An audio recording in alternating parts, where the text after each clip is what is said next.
Hey everyone, welcome to another Adventures with Smiles. How are you all doing today? Awesome. Today I'm on the location of Fractured, starring Sam Worthington, Lily Rabe, and directed by Brad Anderson. I have two moving location sets I'm going to show it to you guys today, and I hope you're all ready for this. Let's get this started. Now, coming back from their family vacation with Joanna's grandparents, Ray and Joanna have an argument over his parents bothering him about drinking wine because they knew he used to be an alcoholic, and also about saving their marriage because Joanna was like, you don't try anymore, you're not fighting anymore, you've lost all hope. So they're having a huge fight over this, sitting in the front seat of their vehicle. And then the daughter Pia in the back is listening to her CD player, but the batteries die, and she really wants some new batteries. And then soon after that, she has to go to the washroom. So he says, "Can you hold it?" She's like, "No, no, no." So he's like, "All right, the next pit stop we're at, we will stop and I'll try to get you some batteries and you can go to the washroom." And this is the pit stop I'm about to show you. Now in the movie, it's a 70-mile pit stop, but this is the highway number 8 stop just outside of Matlock, Manitoba. And yeah, it would have been that on the sign, and then up there would have been the 70-mile pit stop sign too. So he heads in here and he has to have a deep think about, like, because he was in between 2 small bottles of whiskey or buying the batteries. And he also got the coffee his wife Joanna wanted, and he debated it back and forth and back and forth. As yeah, he's been sober for 8 years, and he didn't really want to go back to drinking, but he did end up buying it. And then he headed back to their Ford Explorer, which is parked pretty much right by where mine is. And he hands Joanna the coffee, and she's back from the restroom. And then Joanna had to go do something else, so I'm a little bummed about this. It's probably safe they buried this in, and that actually may have been CGI in the movie, but I was really hoping it would have been the underground little construction site here. But yeah, one of those two either happened. So Paya's still missing her little makeup case, so he goes to the back seat and asks her to move, and she goes out of the vehicle. And then up top there would have been the little balloon that you saw, "Get well soon." So she headed over to that, and then just to the left here there was that picnic table, and that dog appeared out of nowhere. And then she got really nervous and scared. He was barking, and then it's probably more curious than gonna attack her, but she backs up all the way to the edge of the construction site, and then she yells for her dad to come out, and he's like, what's going on? And he comes out and sees her, and he's like, "Take it easy, Ray, take it easy." "Take it easy, Paya, just stay calm, I'll scare off the dog." And he picks up a rock and he flings it at her, and then she falls down into the construction site, and then he goes to reach her, and then they both fall down to the bottom. And then he goes down there, and Joanna's freaking out as she comes down there too, and he gives her a little bit of a push. And then thankfully Paya comes back to consciousness, and same with Ray because he got unconscious too for a little bit. And then they made their way out of here and out to the hospital. Now this is where Ray and Joanne and their daughter Perry Monroe arrived to after the accident at the gas station. Now just above here you would have seen a red emergency sign, and I'm at the old hospital in Selkirk is where they shot this. And behind me here, in that parking space right there, is where Ray parked his Ford Explorer. Now they make their way inside, and it's a huge lineup, and they're backed up for a while. So they're told to go sit, and I'm getting closer to it. This is where the lobby would have been, where they went to go sit down and wait for their time to go in. But eventually they do go in, and they start having this questionnaire of their insurance plan. And you can find out right away is that she's asking a whole bunch of suspicious questions like alcoholism in the past, his former wife Abby, and just about every single question you can think about. And him and Joanna are like, what in the world is going on with this lady? These are some very strange questions. And they find out too that Ray talks about again that he's a recovering alcoholic, and I think the scene would have been shot just through in here, and that's brought up again, and he says, I have recovered. And they find out that his coverage doesn't cover this accident, so he asks if she can pay for cash. And then she goes talks with another nurse, and then she comes back out and says, you're all good to go. Then the Monroes, for the next step, get put within the waiting ward within the hospital to wait for the doctor. And this is when you meet Stephen Tobolowsky for the first time, who plays Dr. Brethram. Now he ends up talking with them all and finds out that she has a head injury from the fall at the gas station. And she pulls their parents around and says she may have a head injury and may be bleeding with the brain, which can cause seizures, confusion, and even in some cases death. So they recommend that she goes down for a CT scan to find out if everything's okay. And then this is when even more Ray is freaking out. It's like, you notice this throughout the movie, he's sweating balls, and he doesn't, just complete wreck of a shape. So they take his daughter Pia there, and only one parent can go with them. So Joanna gets told by Ray, you should be the one that goes down there. So she goes, and then he watches them as they walk away, and he looks at the elevator button and it says LL. And then he heads out. He gets told by another doctor that he can't just wait there by the receptionist desk by the elevator, that he has to go back to the lobby. So this makes him even freak out more, but he obeys them and heads out to the lobby.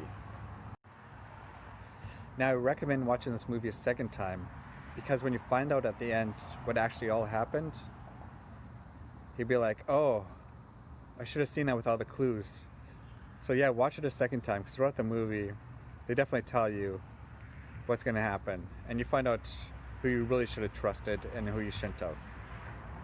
Now Ray makes his way back to the lobby, and he falls asleep for a couple hours, and he wakes up and the sun's setting, and there's a sweet scene that happens at this point. There's this guy sitting next to him. I'm not sure who the actor is, but he says to him, I've been waiting all day for my wife. She's been in there all day. And along these lines, he's saying, it's like, we're the ones dying out here, made to die out here, not the ones inside. It's brilliant.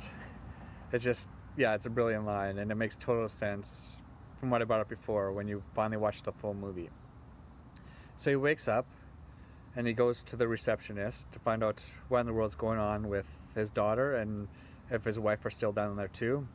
And the receptionist explains to him, we don't have all the papers from this morning, but I'll figure out, and I'll call within the ward to find out what's going on. So he goes back and sits down just a little bit, and then he heads back to her, hoping she'll have the information by then. And then she does, and he's like, there's no Perry room, there's no Perry on here, or Joanna. So he starts freaking out. It's like, you guys are hiding her on me. He's completely losing his mind, and he slams down his thing, and he's like, You need to find out the info here. What's going on? So he's like, no. They looked again. They phoned in the back, and they phoned down to CT scan, and they're like, no, she's not in there. There's no one in there like that. So then the receptionist like, I have to talk to this customer behind you. So they move places, and Sam Worthington sneaks in the ward and heads back to where he met Dr. Bretham for the first time. So he heads there, completely irate still, erratic, sweating, freaking out. So he heads there and he sees the nurse from before and also a new doctor. He's like, my wife and daughter, where are they? What's going on here? So he tries to calm him down, and he pulls him aside, looks at the papers again. He's like, no, I'm not saying it here, but I'm going to try to get even better info. And then he points to the nurse that was there from the morning, and then she explained, yes, this guy did come in here, Ray. He had a head injury. And it's like, well, I was here with my daughter too, and wife. And they're in complete shock. He's like, no, you weren't.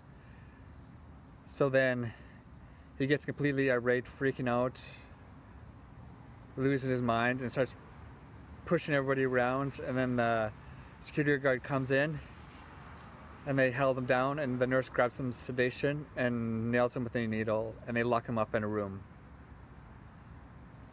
And then Ray's all dizzy in there. And he's like, I gotta get out of here. I gotta find out what's going on. So he looks with the medical cabinet and finds adrenaline, and he shoots himself with 3 adrenaline and gets a huge shock, just as you imagine. And then he hops up. He puts a towel around because he can't open the door. He puts a towel around his hand and smashes the window and escapes. And then he gets chased by the security guard, and makes it down to his second floor and first floor, and just got out and hid in a garbage can. And then Ray made his way back into his Ford Explorer, thought about what's the next plan can I do, and completely freaking out, as you imagine, trying to get to his wife and daughter. And then just left them here at the corner of this roundabout by that sign there. These 2 cops are just handling another situation, and they were leaving the building to head back to the main road. So Ray hopped out of his car and ran up to them and stopped them and pulled them aside and told them what's going on and asked them for help to find out exactly what is going on and where is his daughter and his wife. So they took them inside and met with the receptionist again, nurse, and doctor. And they came to the same thing again. There's no one here under that name, Paya or Joanna. So the security guard is freaking out again because he doesn't want to deal with this nutcase. So he said, oh, let's take them into the video camera room. And they pull that up again too. And there's no one on there. His daughter and his wife can't be seen on any of the cameras. So the cops begin to realize too that something's up with this guy.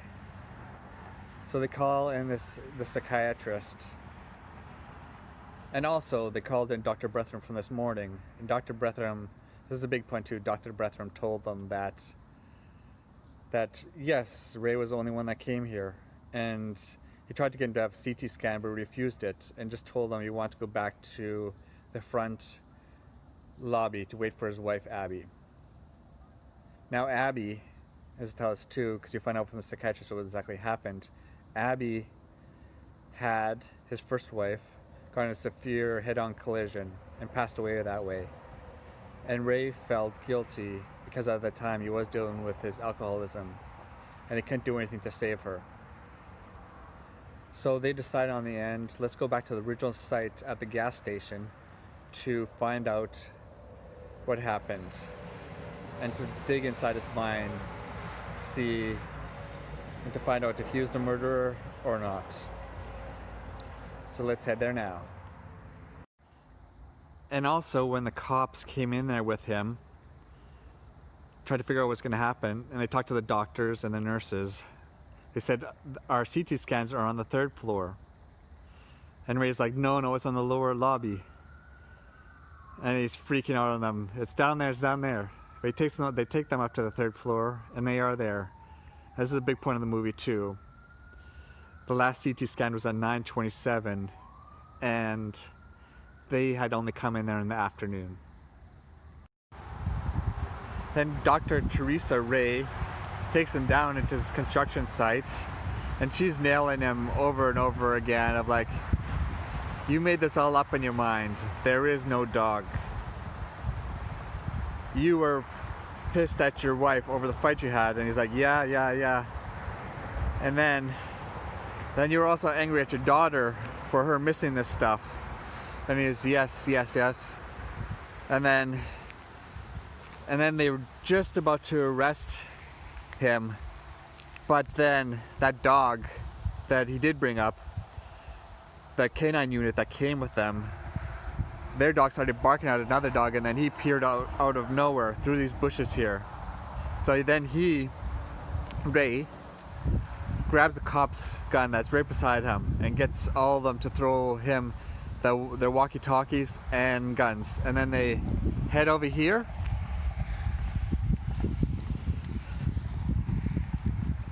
And then just on the left side of this gas station here, just around the corner, I'll just walk a few more steps for you guys. He locks them in the storage container, and then the steel cage with the air containers in them, he puts in front of them, and then he takes off back to the hospital.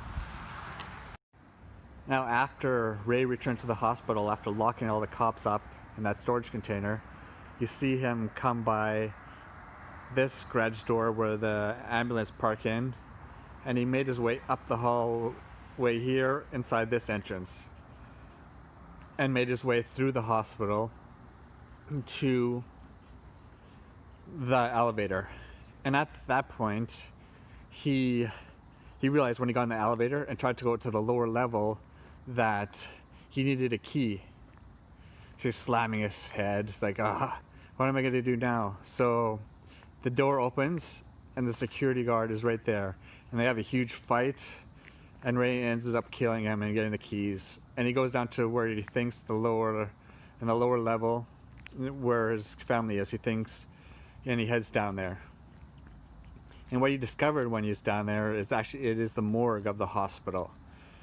And all the kidneys and stuff like that I was seeing earlier in the movie, this is where it's happening. So he makes his way through each room down there, trying to find out where his daughter and wife is. So he finally finds it, and he talks to his wife. He's like, they drugged us. We're stuck. We can't get out of here. So he fights all the doctors in there, and he puts a bullet on a lamp. And just before that too, he shot the oxygen tank open, and a huge explosion happened. And him and his wife and his daughter made their way out of there. And then he hops in his vehicle, and drives off. And then halfway through there, back to Minneapolis, you see what is really in the back of his vehicle. The person that he thought was his wife and daughter was actually just a man, and he's like suffering immensely, and he was on his last breaths of his life. And at the back of his car, you finally find out, and spoilers, if you don't want to watch the movie before seeing this, spoiler, don't watch any farther than this, finds out the back of the vehicle is his wife and daughter, which he had murdered. And this is what the whole point and like the storyline of the movie is like, when something severe happens to you, you change your reality within your own mind, because you can't handle all the grief and stress. So thanks for tuning in. Hope you enjoyed. If you're new to this channel and you like the content, subscribe, and don't forget to hit that like button. Thanks. Bye.